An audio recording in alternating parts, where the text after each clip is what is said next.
Hello everybody. In this video we will cover what Git and GitHub are. This is a beginner friendly video and not just theoretical. We will actually see everything in action, how work in Git and how it collaborates with GitHub. You will see everything in action. Let's just first cover what Git is and what you need to know as a beginner. So whenever you will search what Git is, everybody says that it's distributed version control system. Distributed version control system. Now let's just take it into two parts and I will cover first what version control system is. To understand version control system, consider this scenario where you have your own application. This is your application where you have a search bar, and whenever a user comes to a website and searches for a movie, then you provide all the reviews that are available on internet, and this gives the user an idea of how that film is. Now let's say one day you decide that your website should have an additional functionality of login, so that whenever a user who has previously visited comes, then he can log into his ID and see what were the previous movies that he searched for and what were the corresponding reviews that it got, so that he can decide which movie he should watch next. Now you wrote entire code and you decided to add this in your application, but when you added this functionality, when you made your website live, then everything crashed. Your users were not able to access it and they were getting error whenever they were loading your website. So at that time you prayed at least you had the previous version, so that at least you can revert back to that form when your app was working.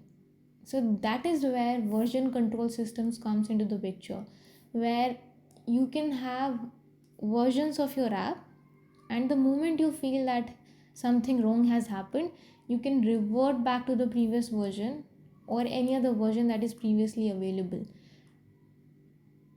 So let's say this was version 1 of your app, where you had the search bar functionality and everything was working the way it was intended to work. This was your version 1, and version 2 was when you added the login functionality and the code broke there, right? So if you had that freedom that you can switch back to the previous version, then that would have saved you at least from losing your customers or losing your users, right? So this is what version control system is, where you can control the versions of your application, of your system. And what distributed means, that in this scenario only you are working on that application, but this is not how things work in private sector, right? There are teams that collaborate and work on a single application. Let's say there are 5 members in the team, one is you, then there is a possibility actually, and this is how things are, that all of them will be working on that same application, right? Since everybody is working on that same application, everybody should have the access to the latest code, not only to the latest code, but all the history of versions that they previously created together. Apart from that, who made those changes? If I created version 1 of the app, then everybody in the team must have the information that yes, I created this version, so that if something falls off in future, then your team knows who's to blame, right? Who to blame. So whenever it's not just restricted, your versions, your history is not just restricted with you, but your entire team knows all the versions. They have the code of all the versions, they can revert back to any version they want, and they know who made what changes.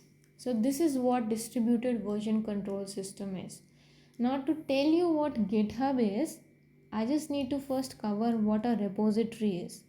So in Git, a repository is nothing but a folder that is being tracked. It's just a fancy term for a folder. So repository is nothing but a folder that is being tracked by Git. Now there are two kind of repositories. First one is local and another one is remote repository. Local repository are those repositories that are there on your own system, that are there on your own system. Remote repositories are those repositories that are available on cloud, on a server like GitHub. Anybody, if you have given that access, anybody can access it, right? But the file that is there on your local system, only you can access it until you share it with someone. So this is what repository is. Now GitHub is nothing but a server for your repositories where you can save your repositories. If certain changes are made, then those are also being tracked. So GitHub and Git are closely related. This was a brief introduction about what Git and GitHub are. Till this point, if something is not clear, then that's completely fine. Now you will see everything in action, and hopefully that will clear all your doubts regarding Git and GitHub. We will be covering beginner friendly commands so that it's easier for you to follow along.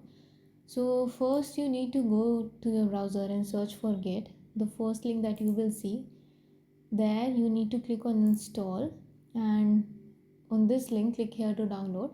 You need to click here and follow all the setup guidelines that will come up once you will download it. Once the installation and setup is complete, if you will go back to your terminal and type there git dash dash version, if you click enter, then you will see that the version will come up here. If this command doesn't work on your system, then that means that Git has not been properly installed. So first pause this video and install it, and once entire setup is done, try running this command and see if you are getting a version or not. Mine could be different from yours because you will be downloading the latest version, and I downloaded Git quite a long time ago, so I can have an older version, so that's completely fine. Anyway, let's continue learning. Now I have created a new folder by the name Git tutorial. Here I created it and I opened it in VS Code so that it's easier for you to follow along. So before directly jumping into code, I want to make two concepts clear. The first one is about what branches are in Git, what branches are in Git, and second one is how do you move from untracked files that are not being tracked by Git, to the tracked files, the files that the Git is tracking. So how do files move from being untracked to being tracked? So everything will be in relation to Git. So to understand branches, let's just first start with it. To understand branches, let's say this is the first version of your application, this is your second version of your application. So in Git, these versions are nothing but commits. Commits are like the snapshot of your folder, that is, or your repository that the Git is tracking. Okay, so commit is nothing but snapshot of your folder up till that point. You did something, then you took a snapshot of it, so that becomes a commit or a version in plain language. So you created version 1, you created version 2, so you are making changes one after the another and you are moving linearly. Okay, so whatever you are doing here, everything is happening on the master branch or the main branch. But let's say at a certain point you decided that you don't want to move directly from version 2 to version 3, and let's say before moving to version 3 you want to test certain things. Let's say you copied the entire code from version 2 and you created version 2.1 where you have all the backend of login functionality and you are happy with it. So you moved to the next version of your application where you added the backend functionality as well, and up till this point your app is working fine and you are happy with it. So you see here you are not on the main branch, you are on the sub branch and you did all the experiments, and now you are okay that your application will work fine up till here, and it's okay to merge it back to the main branch. So it will merge back to the main branch as version 3, because you made certain changes in version 2. So, and those changes are nothing but version 2.1 and 2.2. So finally when it will be merged to the main branch, it will come as a commit. Okay, it will come as a commit, and that will be stored as version 3 name, let's say. So there can be another possible situation where whatever you did in version 2.1 and 2.2, it broke and it didn't work out the way you wanted it. So you don't want to merge it back to the main branch. So what you will do, that you will suspend your tasks here and you will move back to version 2 and you will keep moving in the linear direction again. Okay, so when you go to a sub branch, when you create a sub branch and move to it, then that is for experiment. Okay, and let's say here you are only working, but there can be multiple team members, right, in your team. Then in that scenario you will not make changes in your main branch. If your teammates are experimenting something, they will branch out. Okay, if they liked what they have done, then if it's working fine, then only they will merge to the main branch as a new version. Else they will drop their task as it is there. It will be like a dangling branch. Okay, so I hope the concept of branches and commits are clear. One thing I want to make clear here, that there is a concept in Git called head. Where you are currently at, that becomes head. Let's say you were at version 1, then that becomes head. When you move to version 2, that became head. When you moved to a sub branch to version 2.1, that became a head. So that is how it happens. Now moving to the next topic, and that is how do you move from tracked files to untracked files. There are actually two cases. First case is that you have untracked files in your repository. Let's say this is file 1, this is file 2, this is file 3, this is file 4, and these all are untracked files. And you want to make these files to be tracked by Git. This is file 1, 2, 3, 4, and I want Git to track it. Okay, so how do we move from, these are the same files actually, but these are not being tracked by Git and these are being tracked by Git. So how do you move from here to here? That is one thing. And second thing is, let's say now you are already tracking files. You are tracking files. Let's say these are your tracked files, and now you are deciding on commit. You want to commit these files. Okay, let's say you want to commit these files. You want to make it a version. Correct? So these are the two situations. Now for both of these scenarios, there is an intermediate step where you add these files in the staging area. This is your staging area. Again, this is your staging area. You move your untracked files in the staging area, and then you write a command which we will be seeing very soon. We then move these files from here to this position. Okay, again when you have tracked files and you are deciding what should come in commit or what should come in your version, what changes you want your version to include, then again, if let's say you made changes in file 1, file 2, but you only want to commit the changes that you made in file 1, you want to ignore what you did in file 2 for the moment. Maybe you will commit it in the next version. Okay, so you need to put staging area. Whatever will be in the staging area, that will be considered as final confirmation from your end. And then on the second command, that is git commit, which we will see very soon, only those files will be committed, and here in this case only those files will be tracked.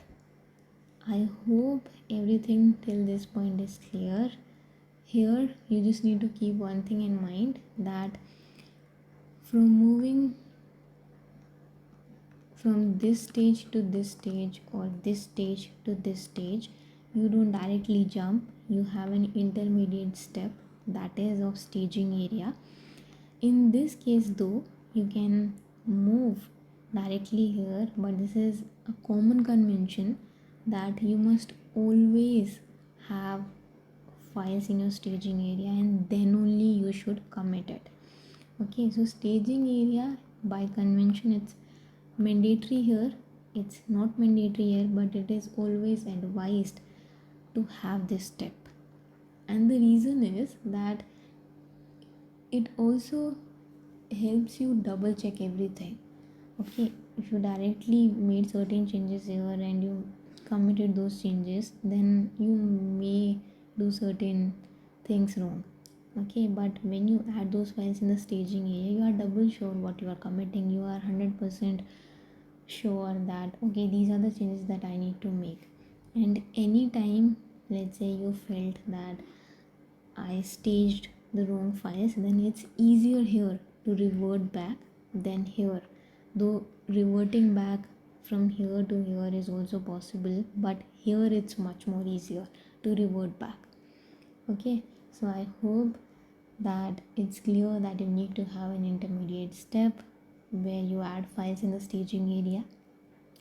In both of these scenarios, scenario 1 was when you were moving from untracked files to tracked files were same, but in first case it was not being tracked, and in second case it was being tracked. And the second scenario where all your files were being tracked by Git, but now you were deciding on what files to commit or what changes to commit, what will actually come up in the version or in the snapshot at that point, and why do you actually need staging area. So I hope everything is clear.